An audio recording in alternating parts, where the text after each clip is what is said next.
yaqtulu anfusakum aw ikhruju min diyarikum ma fa'aluhu illa qalilum minhum.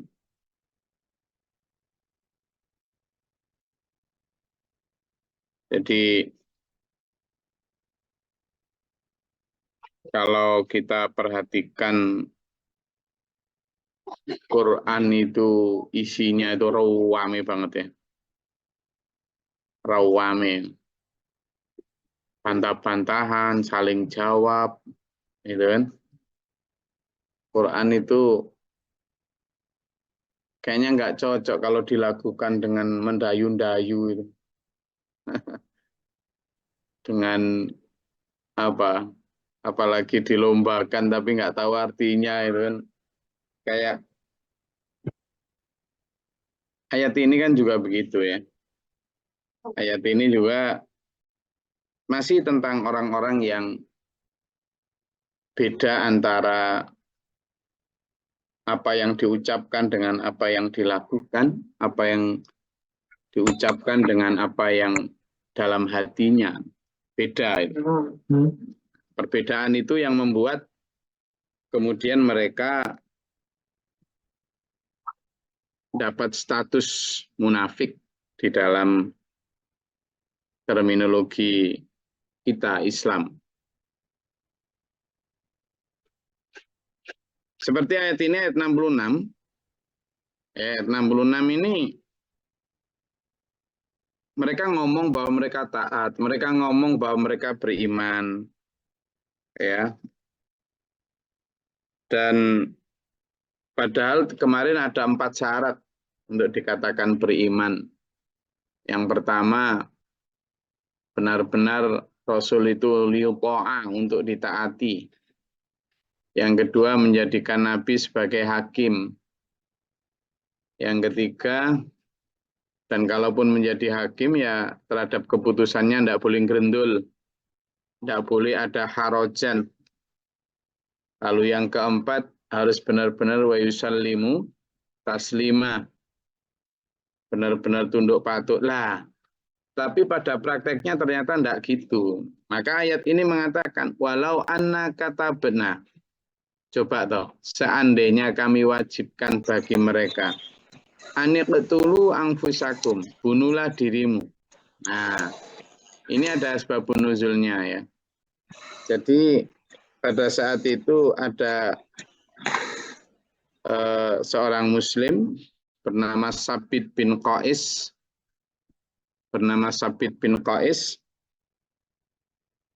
Itu terlibat perdebatan dengan orang Yahudi. Terlibat perdebatan tentang bagaimana orang Yahudi taat kepada kitabnya, taat kepada Rasul gitu. Kemudian dia bilang, loh kami ini saking taatnya demi Allah katanya. Orang Yahudi ngomong gitu, demi Allah gitu. Jika Allah memerintahkan kami agar bunuh diri itu loh, niscaya kami akan melakukannya. Saking taatnya kami kepada Allah. Gitu. Jadi dia bilang, demi Allah, jika Allah memerintahkan kami bunuh diri itu loh, kami akan lakukan bunuh diri. Maka Allah membantah dalam ayat ini, walau anna katabna alaihim an yaqtulu anfusakum. Seandainya kami wajibkan di mereka untuk membunuh diri mereka, bunuhlah diri kalian. Atau kalaupun nggak bunuh diri, awih ruju min diyarikum. Sana kamu minggat dari kampungmu. Ma fa'aluhu illa qalilum minhum. Mereka nggak akan melakukan itu. Nggak akan sesuai dengan apa yang diucapkannya. Akan gitu. Itulah tingkatan ya. Bunuh diri lah berat. Ya wis gak usah bunuh diri. Keluar dari kampungmu aja. Pindah, hijrah. Nah, itu tingkatan lebih ringan daripada bunuh diri. Tidak akan mau. Tidak akan mau. Nah, itu menunjukkan bahwa beda antara yang diucapkan dan dilakukan. Walau annahum fa'alu ma yu'adzuna bihi lakana khairal lahum wa asyadda tathbita. Padahal jika mereka melakukan apa yang diperintahkan, bukan berarti kemudian yang bunuh diri ya, tapi perintah-perintah lain yang baik, dan meninggalkan apa yang dilarang, tentu itu akan lebih baik untuk mereka. Dan selain akan meneguhkan keimanan, wa idzal la'atainahum min ladunna ajran 'azima, dan juga kami akan berikan kepada mereka pahala yang besar. Wal hadainahum siratal mustaqima, dan pasti kami akan tunjukkan mereka jalan yang lurus. Nah, ini penting ya untuk kita pahami bersama. Nah, sekarang waktunya kita diskusi. Diskusi ya. Tapi tentang bagaimana kondisi umat sekarang dikaitkan dengan ayat-ayat mulai ayat 61 sampai ayat 68 ini. Baik, coba diskusi. Silakan bertukar pendapat. Bagaimana kaitan kondisi umat sekarang jika dibedah dengan pisau analisis ayat 61 sampai 68 surat An-Nisa yang sudah kita pelajari. Relevankah? Jika relevan, apa yang perlu kita lakukan terkait dengan relevansi ayat 61 sampai 68 dengan kondisi umat kekinian. Nah, gimana cara diskusinya ini? Diskusi kelompok. Tapi gimana cara ngelompokkannya ini? Ya, diskusi. Gimana ini caranya? Gimana? Per wilayah gimana? Saya nggak tahu wilayah mana ini. Orang juga nggak saling tahu ini wilayah mana. Per abjad aja ini enaknya. Indonesia Timur, Indonesia Barat, Indonesia Tengah, Australia. Enak per abjad aja. Tapi waktunya juga sangat sedikit, tinggal 20 menit. Oke, sekarang gini nggak apa-apa dah. Mulai apa?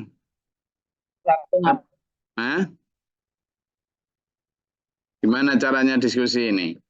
Ya topiknya itu tadi. Zaman bisa nggak kemudian nanti log out terus bikin susah ya. Susah. Iya, sebenarnya ada yang Zoom gratis yang cuma 40 menit itu. Nanti zaman kan diskusinya sebentar aja. Tapi udah enggak apa-apa lah. Sekarang gini aja, karena susah. Teman coba pikirkan, nanti boleh siapapun boleh ngomong, siapapun boleh berpendapat. Saya berharap tidak hanya yang itu-itu saja yang berpendapat ya. Yang selama ini mungkin belum pernah ngomong, belum pernah usul. Coba kita pikirkan, ayat 61 sampai 68 itu kalau disorotkan kepada kondisi kekinian, baik diri kita maupun orang-orang di sekitar kita atau masyarakat secara umum, itu relevan nggak, terjadi nggak, terkait nggak. Kemudian kaitkan juga dengan paparan saya ayat 61 itu. Lalu kalau memang relevan, apa yang perlu kita lakukan terkait itu? Oke, saya kasih waktu 5 menit untuk merenung. Nanti saya berharap semuanya ngobrol ya. Saya senang kalau nanti banyak yang ngomong. Saya akan jadi pendengar. Oke, silakan. Nggak usah 5 menit, kelamaan. Ayo. Kalau ada yang sudah mulai, monggo. Silakan, saya tunggu. Enggak.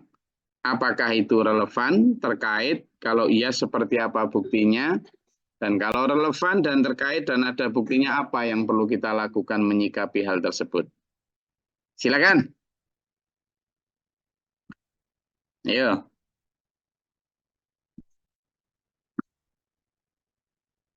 Mari kita hangatkan hari Kamis ini dengan optimis. Ayo. Siapa yang mau bicara dulu? Ada Mbak Emi, Adi Sifatus, Agus Ngawi, Agus Suntoko, Ahmad Bogor, Ahmad Nuraini, Ahmad Siswanto, Ana Rufaida, Mas Andi Krisma, Arsaka, Wayu, Banjarnegara. Ayo lanjut. Budarwati Lampung, Bu Arso, Budirat Songko, Bunda Hibrain, Pak Purman, Pak Chandra, Mas Mbak Ildi, Dini Cipta, Dewi, Ali Bluro. Ayo, monggo selanjut sambil saya absen ini. Siapa yang sudah mau siap ngomong, silakan. Mas Eko Iwan Fani, terus Vivi Aulia Gianto Guknan. Monggo silakan. Dan seterusnya. Izin, Gus. Ya, siapa ini? Bu Rosida. Ayo singkat, cepat dan cepat. Saya cuma ingin berbagi cerita tentang ayat 61. Ini kan kita harus patuh pada apa yang diturunkan Allah. Saya pernah bicara, biasanya kalau orang Jawa itu kalau mau Ramadan itu kan biasanya bikin selamatan, bikin kue, nasi itu kayak dibawa ke masjid. Terus pasti ada apemnya gitu biasanya. Terus saya itu bilang ke salah satu keluarga itu, kenapa sih harus ada apemnya? Kan nggak harus, tuh nggak wajib. Ya, terus jawabnya, ya ini soalnya ini kalau nggak ada ini nggak diterima doanya katanya. Loh, itu kan nggak ada di zaman Rasul, saya bilangnya gitu. Nggak ada zaman Nabi Muhammad, nggak pernah mengajarkan seperti itu. Ya masa kita harus ngikutin Nabi Muhammad terus gitu jawabnya. Loh, terus kita punya siapa? Ya, terima kasih. Oke, itu bagus. Sebenarnya apem itu enak kok, boleh-boleh saja. Ditambahkan dalam apem itu boleh-boleh saja. Tapi kalau nggak ada itu nggak diterima, itu yang keliru. Tapi bahwa apem itu boleh. Ya, apem itu kan dari kata afwan ya. Afun. Tapi kan orang Jawa jadi apem. Boleh-boleh saja sebenarnya, enggak apa-apa. Dan bersyukur dalam menyambut Ramadan bahwa makanan berbagi kepada tangga ya monggo-monggo saja. Enggak ada larangan. Cuma kalau sampai diwajibkan, kalau nggak ada itunya nggak diterima, nah itu yang keliru gitu aja. Jadi ada beberapa yang boleh dan ada beberapa yang dikoreksi. Ya, lanjut. Izin, Siapa lagi? Ya. Assalamualaikum warahmatullahi wabarakatuh. Enggak. Ini juga seperti barusan Gus di ayat sebelumnya. Ini kisah sekitar saya di Lumajang. Itu masih banyak Gus terjadi, ibaratnya ada selamatan apa itu pasti ada pecok bakal, ada bengek di dapur, di sungai, di sumber, di apa. Terus sampai di kasur tuh apa tuh Gus? Itu dah sekamar tuh banyak. Terus saya tanya, ini kan istilahnya kan ya syukuran, diisi dengan doa-doaan, bacaan ayat-ayat surat Al-Quran. Tapi kok masih ada gini-gini, ini apa artinya? Ya, yang penting ikuti yang apa tuh mbah terdahulu. Artinya apa? Ya enggak tahu, yang penting ikut. Kalau enggak ikut ngapain dilaksanakan begini begitu. Akhirnya ya saya sendiri akhirnya dicela begini begitu, dasar nggak ngikutin nenek moyang gitu guys. Jadinya resikonya tuh kalau kita pelan padahal kita jelaskan tuh mereka juga masih membantah. Padahal yang dia kerjakan dia nggak tahu apa artinya, cuma mengikuti nenek moyang gitu aja guys. Terima kasih. Ya, ini kasusnya sama dengan yang disampaikan tadi. Jadi intinya kita hadapi seperti itu dengan arif, dengan sabar, lalu masih kita baikin mereka, kita konsisten pada apa yang diajarkan Rasulullah. Oke, lanjut. Siapa lagi? Enggak? Izin Gus. Ya, Budi. Lanjut, langsung. Menyikapi yang sekarang ini terjadi, Gus. Ayat mana yang sampean pakai, Pak Budi?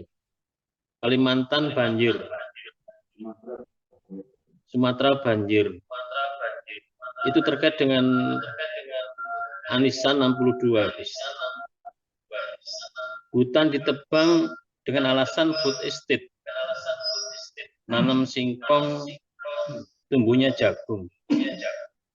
Nah, ini jelas sekali seperti yang sudah disebutkan di Anisan 62. Assalamualaikum warahmatullahi wabarakatuh. Waalaikumsalam. Jadi kerusakan hutan itu sudah sejak tahun 60-an ya. Pembabatan hutan bahkan sudah sejak zaman Belanda. Ketika Belanda merubah hutan-hutan Jawa dirubah menjadi hutan-hutan jati. Itu kan sudah sejak dulu, bukan hanya di sekarang.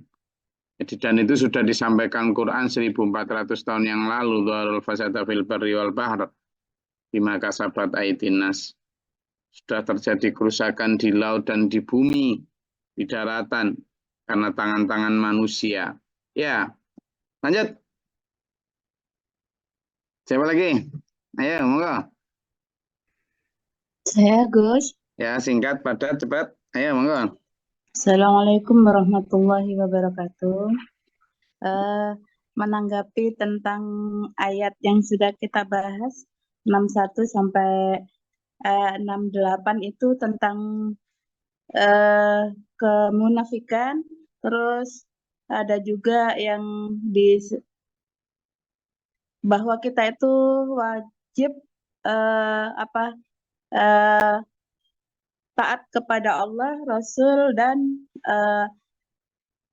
pemimpin saat ini. Nah, untuk kekiniannya ini, untuk yang kita kaitkan dengan kondisi saat ini itu tentang janji-janji para pemimpin yang waktu perlu suara itu menjanjikan tentang kesejahteraan rakyat. Ternyata setelah itu tuh tidak dilaksanakan janji-janjinya itu. Mungkin itu pendapat saya, Gus, tentang ayat ini.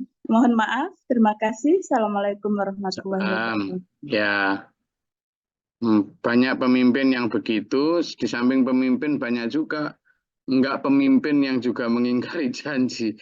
Nanti ya sama saja di hadapan Allah itu. Ya kan? Anak-anak muda yang janji mencintai ternyata enggak jadi. Nah, PHP kayak gitu sama dengan para pemimpin itu. Budi yang guyu itu. Oke, jadi ya oke, lanjut. Siapa lagi? Enggak. Enggak, ayo, masih ada waktu. Silakan. Ayat mana yang terkait dengan kondisi fenomena sekarang, kemudian bagaimana kita menyikapinya? Silakan. Enggak, ya, mulai kita pakai analisis mulai ayat 61 sampai 68. Enggak? Izin Gus, sedikit. Kalau sekilas kita lihat dari ayat 61 sampai 68 ini, dengan kejadian sekarang itu banyak terjadi di kita, tokoh masyarakat, dan mohon maaf, mungkin tokoh agama. Maka untuk menyikapi saat ini, yang terpenting adalah bagaimana kita memilih guru, Gus. Sehingga kita tidak biarkan kesana kemari. Karena di zaman yang sudah seperti ini, apalagi yang sudah, mohon maaf, sudah seperti saya, masih kesana kemari, maka akan jadi masalah di akhir hidupnya. Jadi satu-satunya jalan adalah fokus memilih guru dan menetapkan guru, sehingga kunci hidup kita ketemu dan kita tinggal nunggu mengakhiri hidup dalam keadaan husnul khotimah. Matur suwun, Gus. Oke, itu dari sisi kacamata Waso, bahwa dalam konteks bagaimana susahnya menentukan kebenaran, kita memang perlu pembimbing yang menuntun kita dan menjadikannya sebagai panutan hidup untuk melalui belantara kehidupan ini. Oke. Ada lagi, silakan. Ayo, enggak apa-apa. Enggak. Oke. Habis Pak Yayan, Mbak Tri, silakan. Saya di ayat 61 aja, Gus. Ya. Dan apabila dikatakan kepada mereka dan selanjutnya, jadi mungkin sudah diingatkan juga Bang Allah ya, manakala kita mau betul-betul istilah menjadikan panglima hukum ini pada Quran dan hadis, itu siap-siap saja kita nanti akan dikatakan ini begini, ini begitu gitu. Dikatakan radikal ke apa gitu. Atau mungkin dikatakan merusak tatanan yang sudah bagus gitu. Sudah misalnya udah bagus kok dirusak, kok dirubah-rubah gitu. Mungkin seperti itu, Gus. Assalamualaikum warahmatullahi wabarakatuh.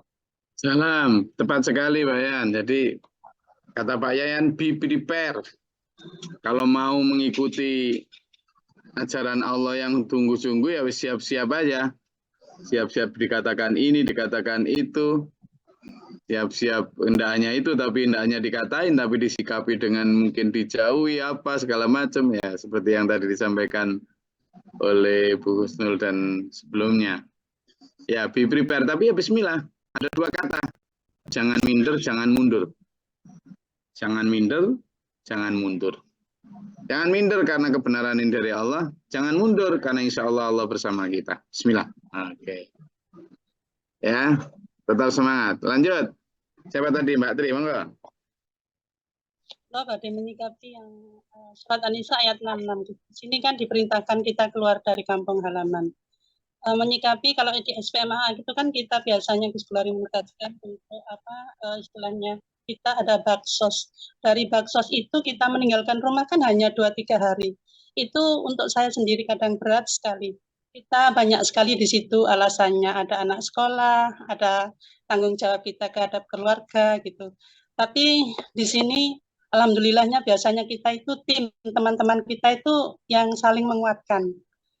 Itu mawon Gus, tanggapan saya dari Quran surat An-Nisa ayat 66.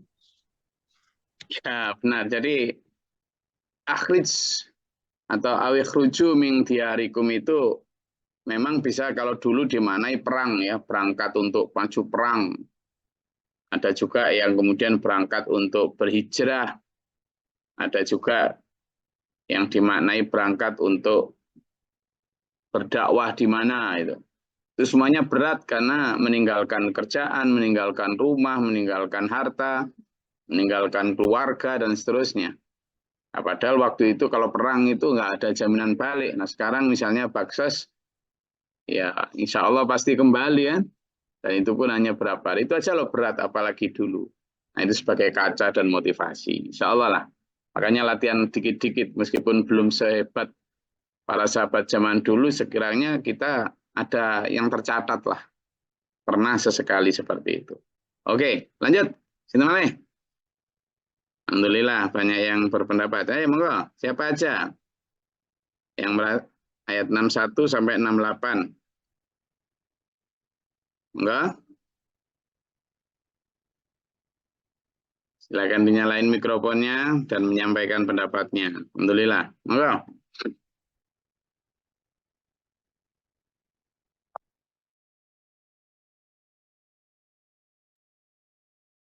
Ayat mana yang sesuai dengan kondisi seperti apa dan apa yang perlu kita lakukan menyikapinya. Silakan.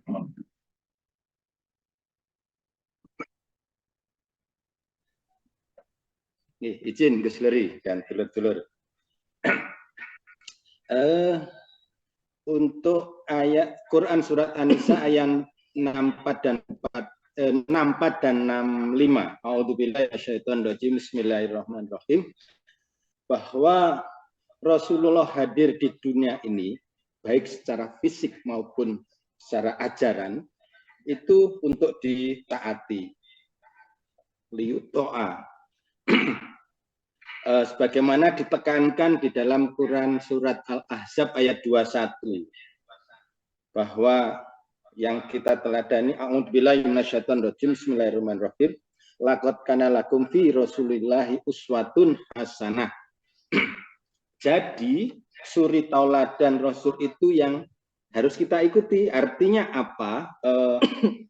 Rasulullah insya Allah tidak pernah meninggalkan sholat malam, sholat tahajudnya. Demikian juga kita harusnya mestinya demikian. Kalau kita mengikuti bahwa Allah dan Rasul itu sebagai hakim, kemudian dengan puasa sunnahnya minimal Senin dan Kamisnya, kemudian juga sedekahnya, itu yang lebih kita tekankan.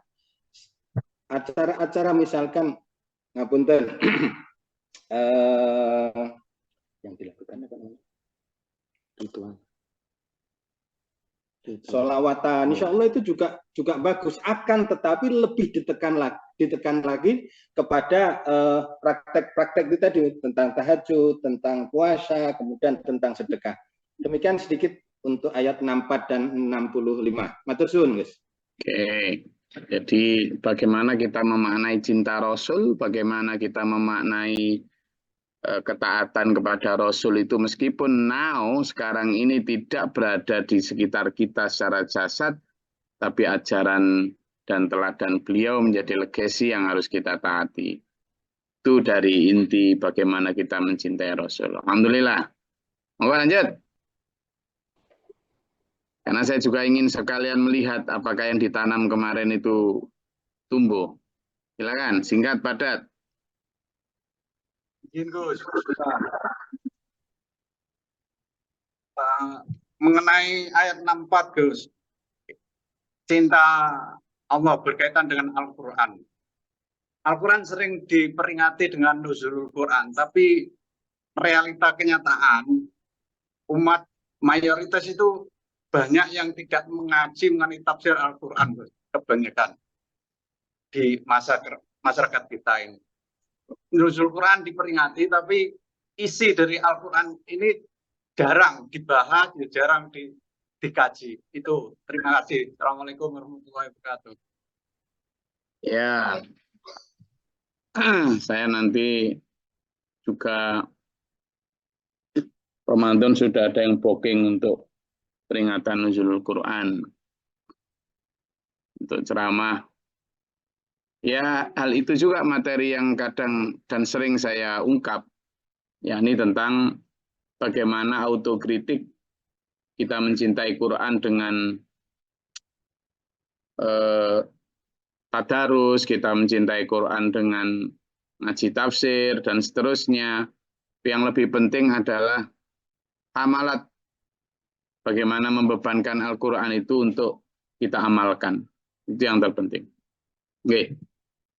Ada lagi, silakan. Enggak. Ayo, siapapun berhak untuk menyampaikan pernyataannya terkait dengan ayat-ayat ini. Silakan.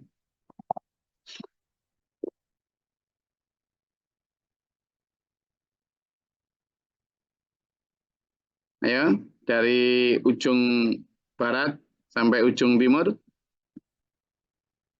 Mana suaranya?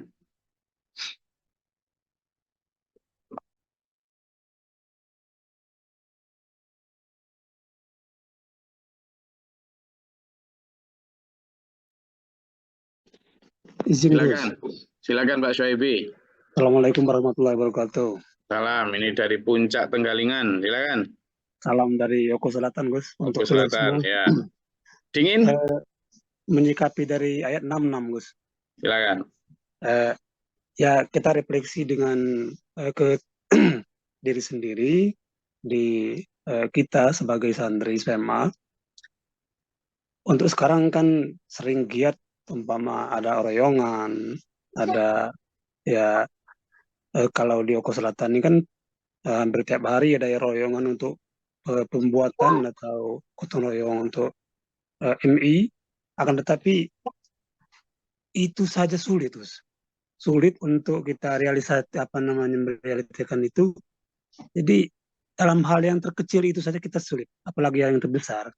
Jadi ini merupakan ayat motivasi bagi kita dan bagi kami khususnya, supaya ya itu saja sulit, apalagi yang lain. Itu maksudnya, Gus. Demikian, Assalamualaikum. Assalamualaikum warahmatullahi wabarakatuh. Tips saya begini, Pak Syaibi. Agar hal yang berat itu nanti lama-lama akan mampu atau kita dimampukan Allah, itu dimulai dari gini. Kalau misalnya kayak royongan itu kalau bahasa sana gotong royong itu loh, kerja bakti itu loh. Royongan ya tadi Pak Syaibi ya, royongan.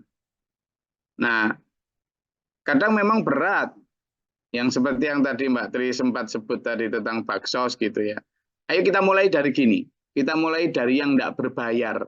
Atau yang tidak mengeluarkan biaya, yang tidak mengeluarkan apa yang bisa kita lakukan sendiri. Misalnya, memberantas hal yang terasa berat itu. Kita mulai dari yang paling ringan, sholat duha lah. Sholat duha itu kan juga memaksa diri kita untuk menyempatkan sedikit waktu. Kalau belum mampu 12 rakaat, ya 8 rakaat lah. Kalau nggak mampu 8 rakaat, 4 rakaat lah. Paling apes ya 2 rakaat lah. Nah gitu, dimulai dari gitu aja. Yang paling simpel itu. Sebelum kita berangkat kerja ke sawah atau ke sekolah, ngajar dan sebagainya, ke toko. Nanti kalau sudah mampu, tambahi. Begitu pula kalau sudah mampu duha 8 rakaat, jangan puas. Mulai yang berat lagi, apa? Tahajud. Nah, tahajud juga begitu. Kalau belum mampu yang sampai 11 rakaat di sepertiga malam terakhir, berat misalnya, ya sudah, sebelum tidur aja dulu. Zaman sebelum tidur, ketika jam 10 setelah itu, sholat witir. Khawatir nanti nggak bangun misalnya. Dimulai dari situ. Kemudian ditambahi. Nanti sebelum witir, misalnya tambahi dengan 4 rakaat. Kalau mampu sudah tidur dulu, nanti malam bangun. Kalau belum mampu 11, ya 4 rakaat dulu lah. Terus sampai 11. Nanti kalau sudah mampu, tambahi lagi dengan sedekah. Sedekah belum mampu harta, misalnya pembangunan MI, belum mampu harta uang. Ya sudah, mulai tenaga lah. Kalaupun nggak mampu setiap hari, minimal sepekan sekali. Hari Ahad pas libur. Kalaupun belum mampu 5 jam, ya sejam minimal menggotong batu bata atau apa, sejam pokoknya tampak lah. Jadi kita selalu mulai dari hal yang paling bisa kita lakukan. Karena kalau kita melihat langsung yang berat, perang, berangkat hijrah gitu kan, kita kadang, nah nanti insya Allah dari sedikit demi sedikit dengan melihat ke atas terus kepada orang yang lebih takwa dari kita, itu nanti kita akan dimampukan. Jadi caranya begitu. Tapi ya itu harus tidak pernah puas terhadap kebaikan. Itu menjadi langkah kita untuk bagaimana fastabiqul khairat. Lihatlah orang yang di atas kita dalam hal kebaikan itu. Tapi dalam hal duniawi supaya kita tidak tergoda, lihatlah orang di bawah kita. Begitu. Silakan, ada lagi? Izin, Gus. Ya, silakan. Dari Oku Selatan, Sumatera ke Kalimantan, monggo. Oke. Mohon izin dengan ambil dari ayat 66. Di situ ada kalimat, bunuhlah dirimu atau keluargamu dari kampung halamanmu. Nah, ini perintah Allah tentang berjihad dan berhijrah. Kalau kita melihat kondisi saat ini, contohnya saja banyak kelompok-kelompok atau komunitas. Ya, satu contoh misalnya adalah seperti majelis Rasulullah, majelis sholawat, majelis apa, dan lain-lain. Tetapi pada hakikatnya banyak sikap, sifat, dan karakter yang tidak mencerminkan dari teladan-teladan Nabi Muhammad SAW. Ya, terutama tentang berjihad tadi. Ya, ketika ada panggilan agama atau panggilan kemanusiaan, ya mereka merasa wah tidak sempat, tidak ada waktu dan sebagainya, ya tidak punya harta dan sebagainya. Ya, seolah-olah jihad itu dikatakan banyak yang memahami adalah dengan harta. Ya, sebagaimana disampaikan pada ayat-ayat sebelumnya kemarin di sebuah hadis Rasulullah disampaikan menjahada bilisai mukmin, menjahada ada 3 hal itu, diantaranya jika tidak bisa dengan harta, ya dengan tenaga, bisa tidak tenaga ya dengan lisan, jika tidak bisa dengan lisan adalah bagaimana menghindarinya, yakni dengan berhijrah tadi. Sehingga panggilan-panggilan agama untuk kondisi saat ini banyak yang menyatakan tidak mampu. Terus di lingkungan juga demikian, ketika merasa bahwa hidupnya tidak enak karena penuh dengan jauh dari agama dan sebagainya, tetapi karena dia hidupnya dalam kondisi zona nyaman, sehingga untuk berhijrah tidak mau. Sehingga oleh Allah disampaikan tadi bahwasanya apabila engkau melaksanakan demikian, sesungguhnya adalah engkau orang-orang yang mendapatkan tempat yang baik. Tetapi bagi mereka merasa bahwa kenyamanan itu adalah lebih baik daripada berjihad dan berhijrah tadi. Oke, terima kasih dari Mas Abdi tadi, paparan yang cukup tajam. Saya rasa dari semua tadi memberi kita satu gambaran bahwa Quran itu relevan ya. Quran itu relevan sampai kapanpun. Karena Quran memang firman Allah yang maha tahu dan pasti cocok itu ya. Ini analisis bukan analisis manusia, tapi analisis Allah. Karena itu cara menyikapi itu yang terpenting buat kita. Dan terutama untuk diri kita sendiri. Termasuk kemarin ciri-ciri munafik dan sebagainya yang kita hindari. Dan ciri-ciri orang beriman itu yang ayo kita raih. Semoga Allah memberikan kita karunia untuk mencapai kriteria orang beriman. Dibimbing sampai akhir hayat kita husnul khatimah. Amin. Allahumma sholli wa sallim barik. Allahumma fi'lil mu'minina wal mu'minati wal muslimina wal muslimat. Allahumma atina fi man hadayta wa afina fi man afayta wa lana fi man tawallayta wa barik lana fi ma atayta wa qina syarra ma qadaita. Astaghfiruka wa atubu ilaika wa sallam. Allahumma da'fana al-bala wal waba wa qadal hastina min al-jinni wa syaitan wa kufar rabbana natakabbalu. Allahumma rafa'na darajatana fi dunya. Rabbana man faktubna ma syahidin rabbana la tuzigh qulubana ba'da idh hadaytana. Rabbana waj'alna muslimina laka wa mudhiratan lam tamsina laka wa alayna. Wa ta'ala baba rahmatika Allahumma anzil 'alaina rahmatan bi yadil qatil antara. Allahumma fadir samawati wal ardi alimil ghaibi wasyahadati rabbika malika wa syahadu la ilaha illa anta. A'udzu billahi min syaitanir bala wal badarki syaqasil wa da'shamatil a'da Allahumma inna nas'aluka al-huda wa taqwa wal afaf. Subhana rabbika rabbil izzati amma yasifun salamun Rabbil alamin. Assalamualaikum warahmatullahi wabarakatuh. Waalaikumsalam. Allahumma arhamna bil Qur'an. Ja'alhu lana